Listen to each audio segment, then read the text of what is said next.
Uh, there's a storm gathering around someone who used to be central to your life. And before I go anywhere near them, before I describe what's coming for them, what they're walking into, what they didn't see approaching, I want to stay with you for a moment. Because this reading isn't really about them, not at its core.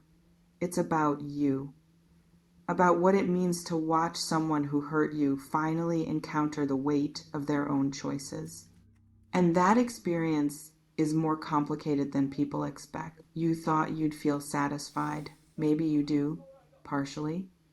Maybe there's a layer of this that feels like justice arriving on a schedule you stopped believing in.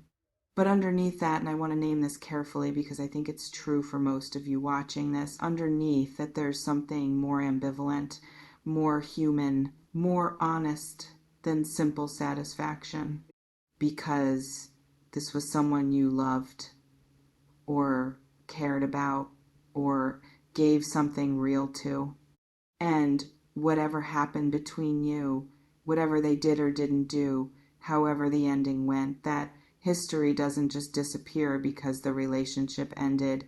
It lives somewhere in you, modified by time and hurt and distance, but present. And watching someone you once loved walk into a storm is not a simple feeling. Let yourself have the complexity of it. Let me describe where they are right now, not where they'll end up. I'll get there. Where they are in this exact moment. They're performing fine. That's the first thing I keep getting. The surface of their life still looks managed. Still looks like someone who has things under control. And they've been working hard to maintain that surface, harder than anyone around them realizes, because underneath it, things have been accumulating, decisions made carelessly, situations handled with the kind of short-term thinking that feels effective in the moment and reveals its cost later. They've been living in the later, and I want to describe what that actually looks like in the texture of their days. They wake up, and for the first few seconds, everything is fine. And then awareness settles. A specific, uncomfortable awareness of something unresolved. Something they did or set in motion that hasn't finished playing out yet. And they push it down. They're good at pushing things down, and they get moving. Fill the day with enough noise and activity and forward motion that the awareness stays manageable.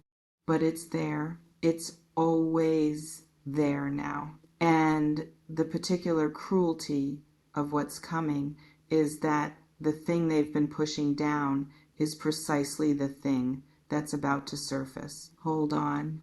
Because there's something about the nature of this fight, this tremendous difficulty approaching them, that I want to describe precisely. Because the word fight is doing a lot of work in the title, and I want to unpack what kind of fight this actually is. It's not one thing. That's what keeps shifting when I try to pin it down. It's not a single confrontation, a single crisis, a single moment of reckoning. It's more like several things arriving in proximity to each other. Several situations that had been developing independently, suddenly converging in a window of time that doesn't give them space to manage one before the next demands attention. And that convergence, that simultaneous arrival of multiple difficult things, is what makes this tremendous. Not any single element alone. The combination, let me try to describe the different threads.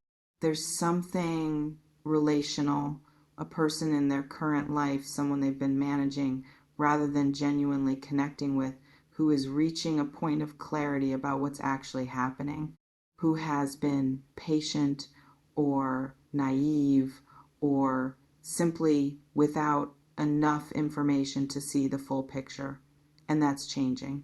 Something came to this person's attention, or will soon, that fundamentally alters how they understand the situation they're in. And when that understanding arrives, when that person finally sees clearly, the confrontation that follows is going to be something your ex was not prepared for. because they've been operating under the assumption that this person would continue not knowing that the management would hold. It won't. There's a second thread, and it's different in quality.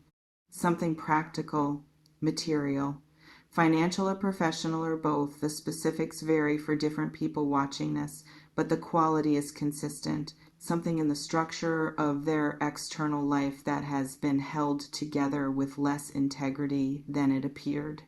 A situation that looked solid from the outside that has a vulnerability built into it that they either created through careless choices or inherited through the same short-term thinking that's been running their decisions. That vulnerability is being exposed, and the exposure isn't coming from a direction they were watching. That's the part that keeps coming through most clearly. They were vigilant about certain risks, the ones they knew about, the ones they'd identified as potential problems and had some plan for. But this isn't coming from those directions. It's coming from somewhere they weren't watching, somewhere they felt safe. And I keep getting this very specific image, someone checking all the locks on the windows while the door they forgot about opens slowly behind them. Not dramatically, just opens. And by the time they feel the draft, the situation has already entered the room. Actually, wait. There's something about why this is happening now, specifically why August, why this window that I need to try to describe, because I think it's important. What's coming for them isn't random punishment arriving from nowhere. It's the specific logical consequence of a pattern, of how they've been operating, not just with you, not just in the time since your relationship ended, but before. The way they handle things, the shortcuts they take, the way they manage people and situations from a place of self-interest dressed up as something else. That pattern has been accumulating consequences for longer than the consequences have been visible. And there's a natural point, and I keep feeling it concentrated in this late summer window, where accumulated consequence reaches critical mass, where the weight of everything that was handled carelessly, everything that was managed rather than genuinely addressed, everything that was deferred rather than resolved, where all of that becomes too heavy for the surface to hold. The surface is cracking, not collapsing yet, cracking. But the cracks are significant and they're multiplying, and people around them are beginning to notice them in ways that can't be dismissed or explained away. The more I sit with this, the more I keep finding something about your ex specifically that I want to name. They never fully reckoned with what happened between you. I don't mean they didn't think about it. They have more than they'd admit.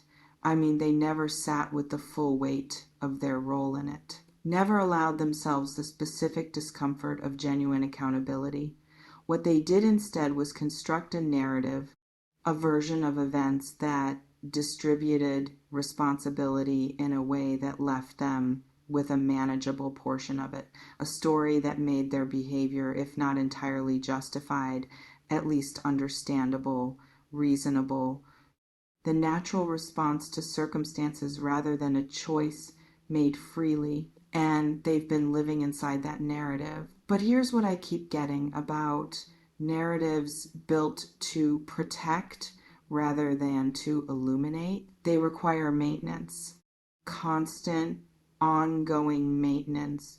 Every time reality presents something that doesn't fit the narrative, every time someone says something or something happens, or they feel something that contradicts the story they've constructed, they have to do work, internal work, the work of managing the contradiction, of explaining it away, of reinforcing the version of events that keeps them comfortable. That work is exhausting, and they've been doing it for the entire time since things ended between you. What's coming is a moment where the maintenance becomes impossible, where too many contradictions arrive at once for the narrative to absorb them, where the story breaks under the weight of what can no longer be explained away, And in that breaking, in that specific, private, unglamorous moment of reckoning that no one else will witness, they're going to have to look at some things they've been avoiding,